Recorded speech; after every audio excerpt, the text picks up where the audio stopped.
안녕하세요. 유이컴입니다. 이번 시간에는 3-2번 형상 생성에 대해서 알아보도록 하겠습니다. 파트 모델링에서 형상 생성 명령어는 상당히 많이 있습니다. 그런데 자격증 시험에서는 돌출과 회전 두 가지를 가장 많이 사용하기 때문에 저는 두 가지의 명령어를 설명을 해보도록 하겠습니다. 화면을 보도록 하겠습니다. 작성 그룹에서 돌출 명령어를 클릭합니다. 그러면 평면을 선택하라고 나오죠? 평면 XY를 선택합니다. 직사각형 명령어를 클릭한 다음에 사각형을 그리겠고요. 가로 세로 20mm 치수를 넣어주겠습니다. 치수 명령어 클릭, 선 선택, 거리값 20, 다시 선 선택, 거리값 20을 입력합니다. 이번에는 형상 구속 조건을 입력을 해가지고요. 사각형을 원점의 가운데에 정렬해 보겠습니다. 명령어 수평 구속 조건을 클릭한 다음에요. 수직선에 미들점을 클릭하고 원점을 클릭하게 되면은 수평이 맞춰지겠죠? 이번에는 수직 구속 조건을 선택한 다음에 수평선에 미들점을 클릭하고 원점을 클릭합니다. 그러면 전 시간에 배운 내용이 나오죠? 어떤 거예요? 완전 구속이 되겠죠? 완전 구속을 알 수 있는 거는 두 가지가 있다고 말씀드렸죠. 첫 번째는 스케치의 색상, 두 번째는 모형 검색기에서 스케치 앞에 이렇게 앞점 같은 심벌이 들어간다는 거죠. 끝났으면 마무리 클릭하겠습니다. 그러면 형상이 돌출이 되는데요. 이제부터 자세한 옵션을 설명드리도록 할게요.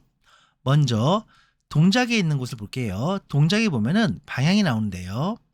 지금 기본값으로 해가지고요. 10mm가 튀어나와 있어요. 만약에 내가 반대 방향으로 돌출하고 싶다. 그럴 때는 옆에 버튼 반전을 클릭합니다. 그러면은 스케치를 기준으로 반대 방향으로 돌출할 수가 있습니다. 그리고 이번에는 스케치를 기준으로 대칭 한번 해볼게요. 그 명령어는 바로 옆에 있는 대칭입니다. 그러면 스케치를 기준으로 양쪽 5mm씩 대칭으로 돌출하는 것을 알 수가 있습니다. 그러면 비대칭도 있어야 되겠죠? 그거는 바로 옆에 버튼입니다. 클릭하게 되면요. 거리 A와 거리 B가 나옵니다. 먼저 거리 A에 제가 20mm 입력할게요. 그리고 거리 B에 10mm 입력해 볼게요. 화면과 같이 20mm, 10mm 나오는 걸 볼 수 있어요. 만약에 입력한 값이 반대로 뒤집혔다. 그럴 때는 방향 반전 명령어를 클릭하게 되면 어떻게 됩니까? 거리 A와 B가 바뀌는 걸 볼 수가 있어요. 이렇게 해서 여러분들께서 형상을 돌출할 수가 있습니다. 그리고 한 가지가 더 있습니다. 밑에 고급 특성이라고 있는데요. 바로 테이퍼라는 기능이 있어요. 테이퍼는요. 내가 돌출할 때 형상에다가 각도를 준다는 뜻이거든요. 만약에 여기서 값을 5도 주게 되면은 어떻게 됩니까? 지금 5도가 벌어지죠. 반대로 안쪽으로 좁혀지겠다. 그럴 때는 옆에 있는 방향 반전 버튼을 클릭합니다. 그러면 스케치 안쪽으로 5도의 각도를 주는 걸 볼 수가 있어요. 그럼 저는 0으로 바꿔놓고요. 대칭으로 바꿔놓고 그대로 확인 누르겠습니다. 그러면 정사각형이 만들어진 걸 볼 수가 있어요. 제가 지금 한 거는 돌출이죠. 그럼 만약에 컷은 어떻게 할까요? 컷은 말 그대로 잘라내는 기능인 거죠. 똑같이 돌출 명령어를 클릭합니다. 그리고 평면을 선택합니다. 이번에는 직사각형을 확장한 다음에 두 점 중심을 클릭하고요. 원점을 클릭해서 사각형을 그립니다. 그리고 치수 명령어 클릭하겠고요. 값은 10mm, 10mm. 그러면 화면과 같이 스케치가 완전 구속이 됩니다. 이 상태에서 마무리 버튼 클릭하겠습니다. 입력 형상에서 내가 어떤 영역을 돌출할 건지 컷할 건지를 정해줘야 돼요. 저는 방금 만든 10mm, 10mm짜리 스케치를 선택하겠습니다. 선택이 됐죠? 그러면은 화면과 같이 20mm가 돌출되어 있어요. 왜 20mm가 돌출되냐? 방금 전에 제가 정사각형 20mm를 돌출했기 때문에 마지막에 입력했던 그 값 20mm가 나오는 거예요. 여기서 제가 10mm로 바꾸고요. 클릭 한번 하고요. 그러면 지금 이 상태는 형상을 추가적으로 돌출하는 거죠. 그럼 만약에 이거를 방향을 뒤집어 볼까요? 그럼 어떻게 됩니까? 형상을 잘라내는 거예요. 이거와 함께 여러분들께서 보셔야 되는 거는 바로 여기 부울이라는 건데요. 부울에 보면은 접합이 있고요. 절단이 있어요. 여기서 접합이라 하는 거는 뭐냐면 추가적으로 형상을 붙여서 만들겠다는 뜻인 거고요. 그 옆에 있는 절단은 형상을 잘라내겠다는 뜻입니다. 그러면 여기서 방향을 내가 바디 쪽으로 바꾸게 되면은 자동적으로 절단이 되는 거고, 방향을 바디 반대쪽으로 하게 되면은 돌출된다는 얘기죠. 이해 가셨죠? 그럼 여기서 제가 절단으로 바꿔놓은 상태에서 방향을 뒤집고 옵션 한번 볼게요. 첫 번째 옵션은 전체 관통. 클릭하게 되면은 값을 입력하는 게 아니고요. 면에서 면까지 완전히 관통을 시켰다는 뜻이에요. 그 다음 두 번째는요. 뭡니까? 끝이라는 거는 뭐냐면 내가 선택한 면까지 컷을 하겠다는 뜻인 거죠. 한번 해볼까요? 뷰를 회전을 하고 면을 클릭하게 되면은 선택한 면까지 컷을 하겠다라는 뜻입니다. 그리고 그 옆에 있는 거는요. 다음까지예요. 이 다음까지의 명령은 어떤 거냐?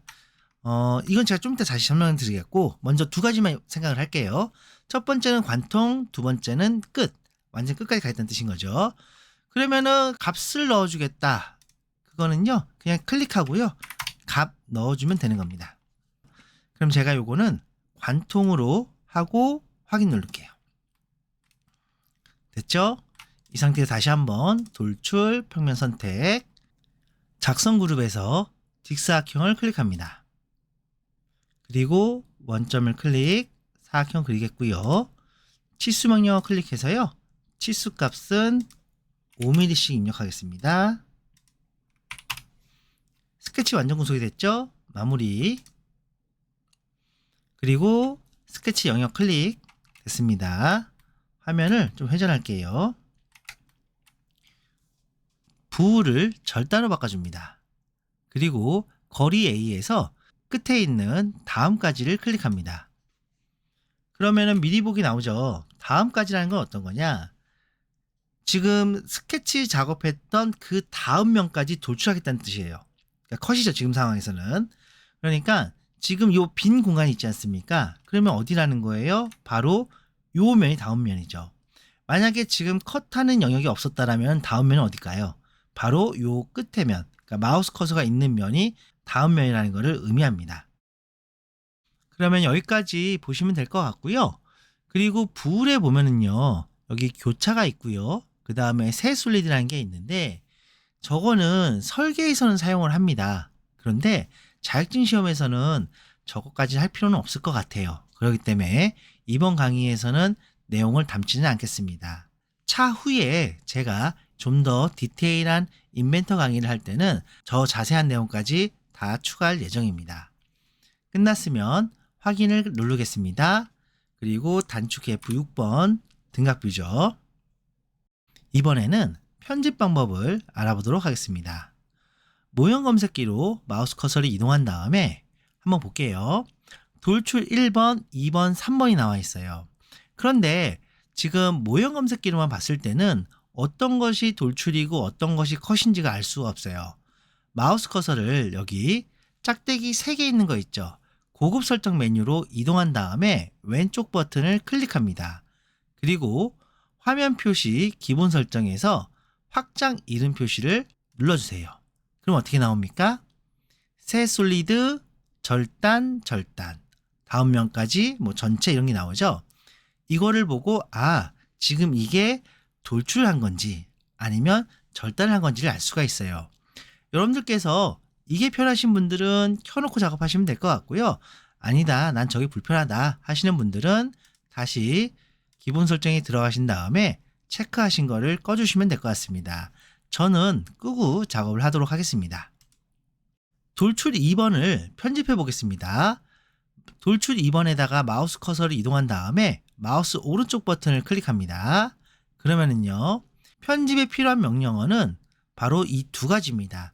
스케치 편집, 피처 편집인데요. 스케치 편집은 뭐냐면 말 그대로 스케치를 편집할 때 누르는 명령어인데요. 한번 눌러볼게요. 그러면은 스케치 그리는 환경으로 전환이 되겠죠. 그럼 여기서 여러분들께서 스케치를 편집하시면 되는 거예요. 끝났으면 마무리 버튼. 그러면은 그 밑에 오른쪽 버튼을 누르신 다음에 피처 편집 한번 눌러볼게요. 클릭 하니까 어떻게 돼요? 우리가 돌출해서 옵션 설정했던 영역 보이죠? 그쪽으로 들어간다고 생각하시면 될 것 같습니다. 끝났으면 확인. 그러면 이런 경우도 있어요. 내가 형상을 보면서 치수 값을 바꾸고 싶어요. 그럴 때는 어떻게 할 수 있냐? 마우스 오른쪽 버튼을 클릭하고요. 여기서 치수 표시라는 게 있어요. 클릭합니다. 그러면 지금 치수가 나오죠?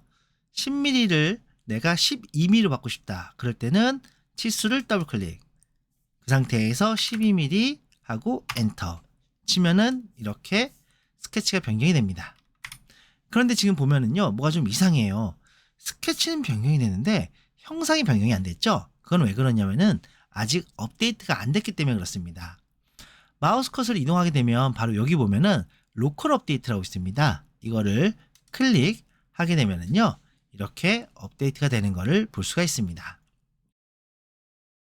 이번에는 여러분들께서 한 가지 꼭 아셔야 될 사항이 있습니다. 뭐냐면은 선택한 평면을 변경하는 기능이에요. 무슨 얘기냐? 지금 돌출 2번 같은 경우에는 이 스케치를 작업할 때 어떻게 했습니까? 마우스 커서가 있는 이 면을 선택한 다음에 스케치를 작업했죠. 그런데 이 평면을 바꾸고 싶다. 그럴 때는 어떻게 하냐? 지금 돌출 2번은 마이너스로 되어 있죠. 돌출 1번을 확장해 볼게요. 그러니까 밑에 어떻게 되어 있어요? 각각의 스케치가 숨어 있습니다. 그러면 돌출 2번에 스케치를 확장한 다음에 마우스 오른쪽 버튼 눌러요. 그리고 나면은 여기 재정의라고 있습니다. 클릭을 합니다. 그리고 마우스 커서로 평면을 클릭을 하세요. 그럼 어떻게 됩니까? 화면과 같이 선택한 평면으로 스케치가 이동이 되면서 형상이 만들어지는 걸 볼 수가 있어요. 이렇게 작업을 할 수가 있는데, 근데 중요한 거는 여러분들께서 평면을 바꾸실 때 잘못하면은 그 밑에 있는 형상들이 다 깨질 수가 있습니다. 왜 그러냐? 이게 파라메터 기법이라는 건데 이게 부모 자식 관계라는 게 있어요. 제가 그거는 설명하지는 않을 겁니다. 왜냐하면 거기까지 들어가면 너무 복잡해지기 때문에 그거는 나중에 인벤터 교육 강좌에서 따로 들으시고, 지금은 그냥 평면을 바꿀 때는 조심해야 된다 정도만 이해하시면 될 것 같습니다. 회전 돌출에 대해서 알아보도록 하겠습니다. 돌출 명령어 옆에 보면은 회전이라고 있죠? 클릭하겠습니다. 그리고 평면 XY를 선택합니다. 그 다음 직사각형 명령어를 확장한 다음에 두 점 직사각형을 선택하고 원점을 기준으로 우측에다가 사각형을 하나 그리겠습니다. 그리고 명령어 중에서 수평 구속 조건이 있죠? 클릭해서 원점과 수직선의 미들점을 클릭해서 정렬합니다. 그리고 치수 입력을 할게요. 여기는 10mm, 여기는 25mm. 거리 입력하겠습니다. 원점부터 여기까지. 값은 10mm. 그러면 화면과 같이 스케치가 완전 구속이 되는 것을 볼 수가 있어요. 끝났으면 마무리 버튼을 클릭하겠습니다. 돌출 명령어와 다른 한 가지는 어떤 거냐? 바로 회전축을 선택하는 겁니다. 여기 보면은 축에 지금 파란색으로 줄이가 있죠? 그러면 축을 선택하라는 단계예요. 축 같은 경우에는요, 현재 스케치에서 라인을 클릭해도 돼요. 한번 눌러볼까요? 여기 라인을 클릭. 그러면 어떻게 돼요? 선택한 라인을 기준으로 360도 회전하는 걸 볼 수가 있어요. 만약에 270도만 돌고 싶다 그러면은 여기 값에다가 270을 넣고 왼쪽 버튼을 클릭하게 되면 이렇게 270도가 미리보기 나오죠. 내가 방향 뒤집고 싶은데 그럴 때는 여기 방향에서 반전을 클릭하면 이렇게 반대로 270도가 돌아갑니다. 그 다음 마찬가지로 이번에는 내가 대칭하고 싶다. 그러면은 선택한 면을 기준으로 양쪽으로 270도의 절반씩 회전할 수가 있어요. 그러면 비대칭하고 싶다. 그럴 때는요. 내가 원하는 각도를 입력하게 되면은요. 화면과 같이 원하는 각도에 맞춰서 A와 B가 나눠서 회전되는 걸 볼 수가 있습니다. 그럼 여기서 회전축을 한번 바꿔볼까요? 축을 다시 한번 클릭하겠고요. X자 표시 있죠? 그러면은 축 선택할 수 있어요. 지금 여기 원점이 보일 겁니다. 모형 검색기에서 원점을 확장합니다. 그리고 여기 보면은 X축, Y축, Z축이 보이죠? 저는 여기서 Y축을 클릭하겠습니다. Y축을 기준으로 스케치 단면이 회전되는 걸 볼 수가 있어요. 360도 회전하고 싶다. 여기 명령어 전체를 클릭합니다. 그러면 360도 회전하는 것을 볼 수가 있습니다. 확인을 클릭해 보도록 하겠습니다. 그리고 마우스 가운데 휠 더블 클릭. 회전 절삭에 대해서 알아보도록 하겠습니다. 작성 그룹에서 회전 명령어를 클릭합니다. 회전 명령어를 클릭했는데 참조 평면이 보이지 않습니다. 그 이유는 왜 그러냐? 인벤터 같은 경우에는 형상이 없을 경우에 회전이나 돌출 명령어를 클릭하게 되면은 참조 평면이 나와요. 그런데 지금 회전이라는 형상이 있기 때문에 참조 평면이 안 보이는 겁니다. 이럴 때는 사용자가 모형 검색기에서 원하는 참조 평면을 클릭해 줘야 됩니다. 그럼 평면 XY 평면을 선택하겠습니다. 선택을 했습니다. 그런데 여기서 한 가지 문제가 있죠. 선택한 평면이 형상에 가운데지 않습니까? 그러다 보니까 화면상에 가려지고 있습니다. 이럴 때는 키보드 F7번을 클릭합니다. 화면이 절단이 되죠. 실질적으로 절단한 건 아닌 거고요. 디스플레이 상에서 섹션을 친 거라고 보시면 될 것 같습니다. 그럼 이 상태에서 스케치를 그려보겠습니다. 직사각형 명령어 클릭하고요. 사각형 하나 그리겠습니다. 그 다음 형상 구속 조건, 수평 구속 조건을 클릭하고요. 선에 미들점 클릭, 원점 클릭. 그 다음 치수 명령어 눌러서요. 원점 클릭, 거리값. 이거는 한 8mm 넣을까요? 그리고 여기는 마찬가지 8mm 넣을게요. 그리고 여기는 10mm 됐습니다. 끝났으면 마무리. 그럼 이번에도 역시 마찬가지로 축 선택해야 되겠죠? 바로 여기 축, Y축. 회전되는 게 미리 보기 나오죠? 자른다고 그랬죠? 그러면 여기서 부호를 절단으로 바꿔줍니다. 확인 누르겠습니다. 그러면 안쪽에 커팅이 된 걸 볼 수가 있어요. 근데 잘 안 보여요. 그러면 뷰 탭으로 이동한 다음에 단면도 여기 보이죠? 반단면도 클릭합니다. 그리고 평면은 XY 평면 클릭하면은 확인. 이렇게 안쪽으로 컷된 거를 볼 수가 있습니다. 제가 지금 얼떨결에 단면도 했죠. 단면도는요. 여기 뷰 탭에서 여기 단면도 확장하시게 되면은 4분의 1 단면도, 반단면도, 4분의 3 단면도 이렇게 나온 걸 볼 수가 있습니다. 만약에 내가 단면도를 삭제하겠다. 그러면 단면도 삭제를 클릭하게 되면은 단면도가 삭제되는 것을 볼 수가 있습니다. 지금까지 형상 모델링에 대해서 알아봤습니다. 수고 많으셨습니다. 감사합니다.